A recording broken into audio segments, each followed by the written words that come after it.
A short time ago, I lost my father. On the way back from his funeral, my brother said this, "Bro, you know Dad worked for 40 years and retired. His only income was his pension. Despite that, he spent even his last years in anxiety, trying not to be a burden on us." These words broke something inside me, because our father wasn't lazy. On the contrary, he had worked very hard throughout his life. He even sacrificed more than necessary. He would wake up early in the morning and come home tired and exhausted in the evening. He would work on weekends without rest. Even during holidays, there was always financial worry in a corner of his mind. He did all this for us. Every day, he struggled a little more so that his family could be in a better place tomorrow. But no one had taught him how money actually works. Not a single person. Not school, not his surroundings, not even family. Work hard. Don't spend your money. Save it. That's what he heard all his life. And he believed it. He didn't know there could be another way because no one told him. That day, I asked myself, I wonder how many more people are living the same life without even realizing it. When I researched this, what I saw both saddened and deeply shook me, because this wasn't just my father's story. It was the story of millions of people. The story of people who spent their entire lives working, sacrificing many things for decades, but still carrying financial anxiety in their final days. Statistics confirm this too. The vast majority of people don't reach retirement with sufficient savings, and most of these people weren't lazy either. They were uninformed. No one had taught them. That's exactly why I'm here. That's exactly why this channel exists. I'm Sammy. Today I'm going to talk to you like your uncle would, because what a real uncle should do is share with you, honestly and lovingly, the things that aren't discussed at family dinners. If my father had had this knowledge, his life could have been different. Maybe this video will make that difference for you. Unfortunately, financial freedom is still seen as a privilege in this country, actually in many parts of the world. It's portrayed as if you need to be born rich or be very lucky. People say, this stuff is for the wealthy. They say, not for ordinary people like us. The world of finance is deliberately made to seem complex. Technical jargon, incomprehensible charts, fancy words, all of this exists to keep people away, and it makes you feel that way too. Today I'm going to show you that this isn't a privilege, it's a matter of knowledge. I'm just going to explain information that no one has laid out and explained to you. Anyone watching this video will understand that starting today is better than starting yesterday, no matter how old they are. If you're 25, you have lots of time. If you're 40, you still have time. Even if you're 50, it's not too late. What's really too late is never starting at all. Too late means postponing today once again. If you want to continue learning about financial topics no one has told you about, don't forget to subscribe to my channel. I'm here every week. You're not alone anymore. Uncle Sammy is always with you. If you're ready, let's begin. I want to tell you my own story. Most of the people watching this video probably think the same way I did a few years ago. When I received my first salary in my mid-20s, I trembled inside. Until that moment, I was someone who got an allowance from my father, who never really knew what money was. Money would come and go just as it came. Naturally, I was someone who lived without looking at what was left at the end of the month. After all, budgeting was for adults. We were young and should enjoy life. But that day I had real money in my hand. Money I had worked for, spent time on, woke up in the mornings and went to work to earn, and as a result received compensation for my labor. What did I do? Of course I spent it, because I deserved it. Honestly, spending without thinking felt really good. For a short time, of course. Never mind the spending.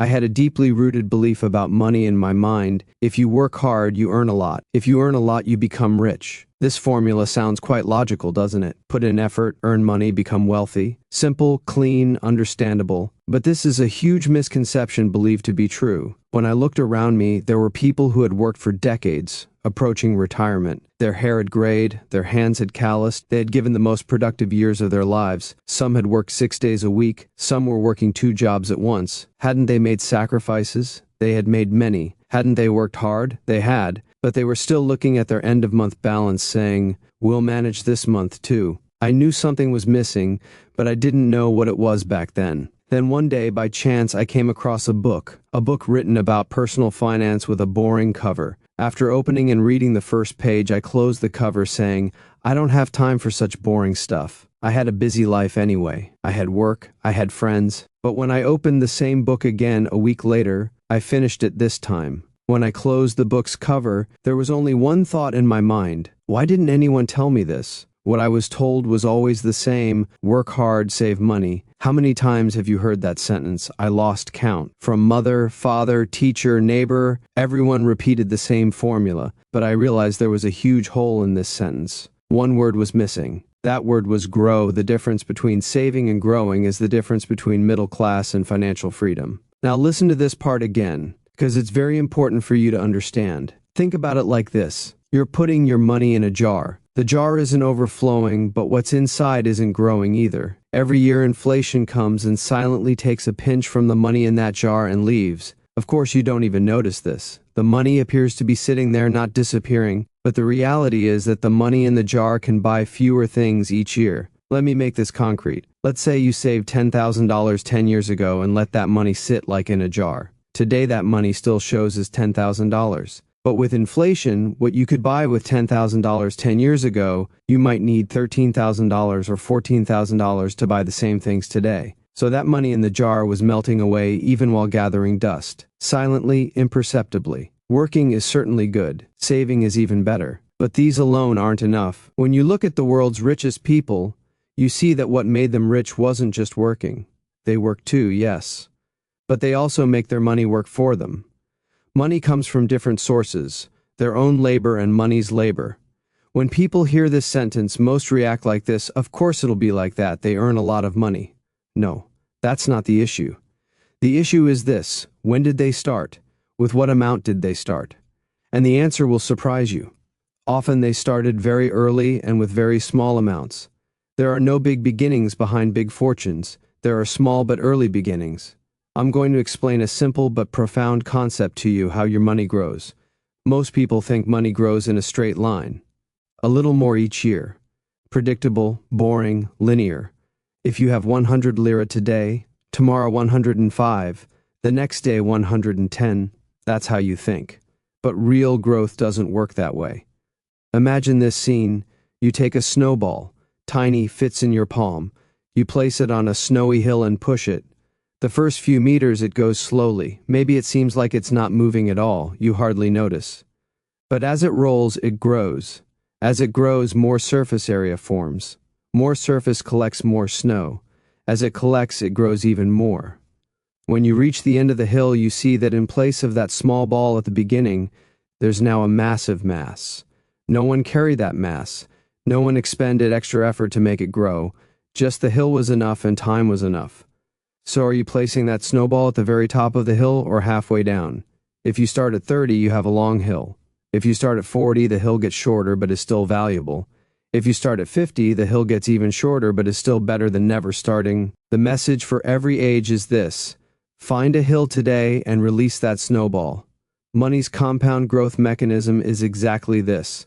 The return you earn is added to your principal, and the next period you earn return again on that grown total. So return produces return. I want to show this with numbers because sometimes numbers do things words can't. I'll keep the numbers clear so they stick in your mind. Let's say you invested $100 every month and earned an average annual return of 7%. When we look at the historical averages of many diversified long-term investments, this figure is a reasonable estimate. After 10 years, the total money you invested is $12,000. But do you know how much is in your account? Approximately $17,000. So $5,000 was earned while you slept. You didn't attend any job interviews. You didn't do any overtime. Money worked on its own. Extend this to 20 years. Total you invested $24,000. But in your account there's approximately $52,000. $28,000 grew without you doing anything. It appeared just from the passage of time. Extend it to 30 years. You invested $36,000. In your account, over $120,000. The difference is $84,000. And you didn't spend a single extra penny to earn this difference. You were just patient. Now think about this. What if instead of $100, you had invested $200? After 30 years, $240,000.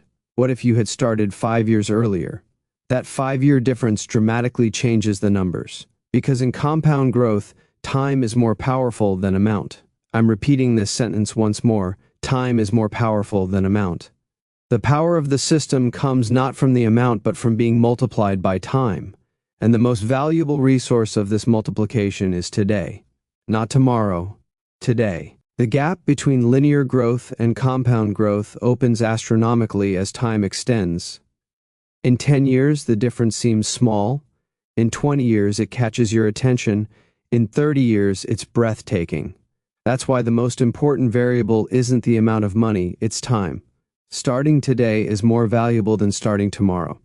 Now I'm going to confess something to you. When I read this concept, something clicked in my head. But I didn't act immediately. I said, I understand, but let me wait a month. Let me first pay off this debt. Let me first make this purchase. Then that 1 month stretched to almost 2 years. And when I later calculated the cost of those 2 years, my heart ached.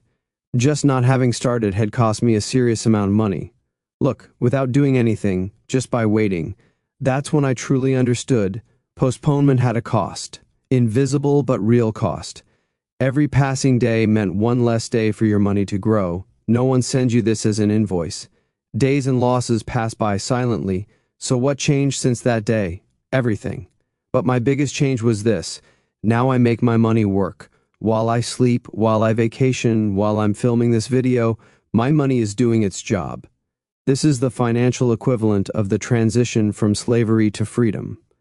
But Uncle Sammy, if everything is this clear, why doesn't everyone do it? I hear you saying. I get this question very often, and the answer lies not in mathematics but in human psychology. First, the brain loves the short term. If you got $100 in your hand today, would it be easier for you to spend it or invest it? Of course to spend it, right? Because our brain is programmed to receive immediate reward. A nice dinner today, a new pair of shoes, that discounted product you see on the screen. These are tangible, visible, immediately pleasurable things. But the big gain 30 years from now doesn't feel as real as today's small pleasure. That time is too far away, too abstract. This isn't a weakness, it's an evolutionary heritage. For our ancestors, thinking about today meant survival. The future was uncertain. Those who hunted today stayed alive. That programming is still in us. But now we don't live in that dangerous savanna. Once you become aware of this heritage, you can overcome it. Awareness is the first step of change. Second, the not me fallacy. This stuff isn't for me, I'm just an ordinary person. Or the more common version, I don't have enough money to invest. Let me save up a bit more, then I'll start. Unfortunately, although this is a very common thought, it's completely wrong. Financial growth is democratic. You don't need to be a millionaire to become a millionaire. You don't need to have big capital, you just need to start early and regularly. Starting with little is always better than never starting, because time is more powerful than amount. Third, invisible losses aren't noticed. Money sitting idle in the bank seems not to erode, but inflation is wearing it away every year. Your purchasing power is declining. Even though this loss isn't reflected in your statement, it's real and permanent. Staying idle isn't safe, it means falling behind silently. Because we don't see the loss, we ignore it. But not seeing it doesn't mean it's not happening. Fourth, fear of complexity. When I think of investment, the stock market comes to mind. And when I think of the stock market, I think of loss. What if I lose my money? You're thinking. This fear is very understandable. The media reports every downturn like a disaster. You hear, so-and-so went broke in the stock market stories from around you. And with that fear, you never start. But think about this. Not starting at all also has a cost.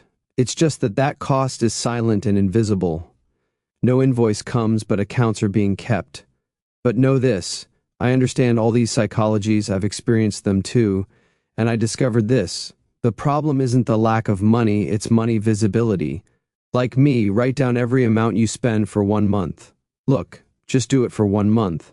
Write down not just your big expenses, but your small ones too. Your little purchases, your impulsive orders, payments for subscriptions you don't use, those small expenses you thought it's cheap anyway. When the end of the month comes, you'll most likely be surprised. When I first did this, I saw that I had over $200 in invisible expenses that month. Money I didn't even feel myself spending had gone to things that weren't permanent in my life in any way. I clicked once, I ate once, I used once, and it passed. It left no traces. But if that $200 had been invested, what would it have been worth in 20 years? If you calculate it, your heart will ache, because I became conscious. That money came back and went to better use. My recommendation to you, give yourself 1 month. Track your expenses. Don't change anything at first, just observe. At the end of the month, you'll find the answer to the question, where did this money go, on your own? And most likely hidden in that money is $50, maybe $100, maybe more. That money right there is your starting capital. So where's the starting point? I'm going to explain 5 steps to you. But first let me say this, reading these steps isn't enough. Many people know the right steps but don't apply them. Because knowledge doesn't help unless it turns into action. That's why as you read these steps, apply them mentally too. Think, how do I implement this step in my life? These aren't complicated. They don't require a university degree. You don't need to be a finance expert. You just need determination and regularity. First step, set a small but fixed amount for yourself. $50, for example. Great for a start. $100. Perfect. Here the amount isn't important. Regularity is important. But Uncle Sammy, what's $50? What will happen with such a small amount, you might say? I understand this reaction, but remember this, the snowball starts small.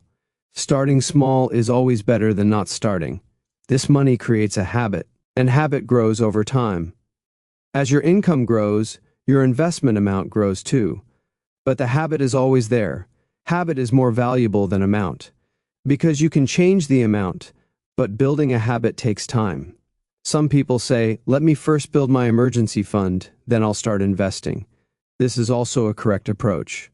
An emergency fund equivalent to 3 to 6 months of your expenses is the foundation of your financial security. For unexpected job loss, sudden health expenses, a buffer is essential for these. If you have an emergency fund, start investing. If you don't have an emergency fund, run both things in parallel. Every month put a little toward emergency fund, a little toward investment, even if small. You need to invest continuously every month the same amount. If you had a good month, invest. If you had a tough month, still invest. If markets are rising, invest. If they're falling, still invest. Regularity is more powerful than amount.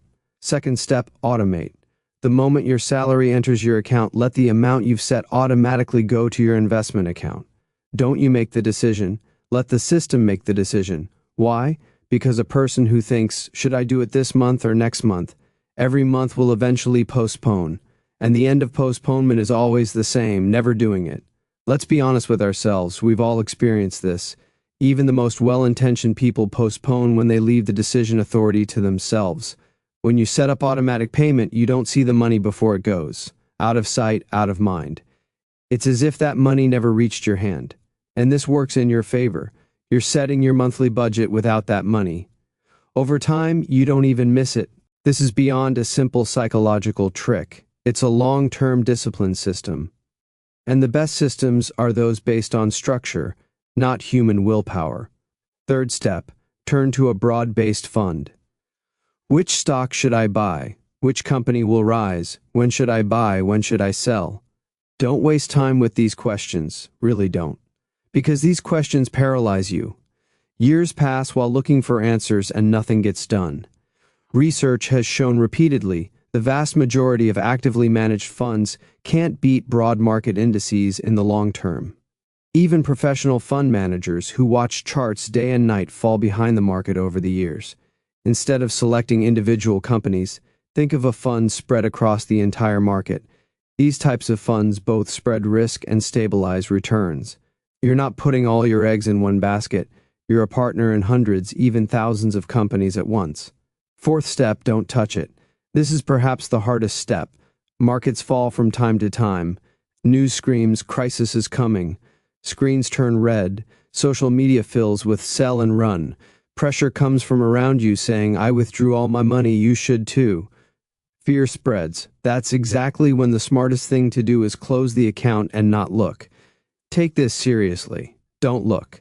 Because you're playing a long-term game. Short-term noise doesn't concern you. When you look at history, you see one thing. After every major crash, markets have recovered. The 2008 crisis. The 2020 pandemic drop. Things that happened before. Those who panicked and sold lost during those drops and couldn't see the recovery. Those who were patient, who waited, who chose not to look, won. Every time. Fifth step, increase over time. Move forward with small increases each year. Were you investing $50? raise it to $60. As your income grows, let your investment grow too. Small increases make big differences. Even if there are no dramatic changes in your life, with regular increases your savings grow much faster. And don't forget this, once these steps are applied, they turn into a system. You no longer think, should I invest every month? The system works for you. You continue with your life. Money continues with its own life. Before starting, ask yourself this question. When I look back 5 years from now and evaluate today's decision, what will I think? When most people ask this question, they give one answer, I wish I had started earlier. You can take a step today to not experience that regret. This is one of the most beautiful gifts you can give to your future self. I started this video with my father. I want to end it with him. If my father had known this information, would his life have been different? I don't know. Maybe it would have been. Maybe other circumstances would have been obstacles. Life sometimes gets in the way of our plans. But I'm sure of this, even if he didn't know, being close to knowing would have changed something. Maybe he would have spent his last years a bit more peacefully instead of with that anxiety. Maybe my brother wouldn't have had to make that statement at the funeral. Maybe my father would have gone, not trying not to be a burden on us, but as someone content with his life. I dedicate this video to him, and I say this to everyone watching this video, you still hold that opportunity in your hand. Use it. Share this video with those you want to see it. Because financial knowledge multiplies when shared, and maybe because of you, someone else will also start this journey. Maybe because of you, those people will also spend their last years in peace rather than anxiety, unlike my father. What you need are these: a small amount of money, regularity, an automatic system, and long patience. These 4 things can meet you in a completely different place decades from now. It was too late for my father, but not for you. Finally, I want to say this. Financial freedom isn't an endpoint, it's a journey. On this path, you don't have to be perfect. You can make mistakes. I made them too. Don't be afraid of making mistakes. Until we meet in the next video, take good care of yourselves.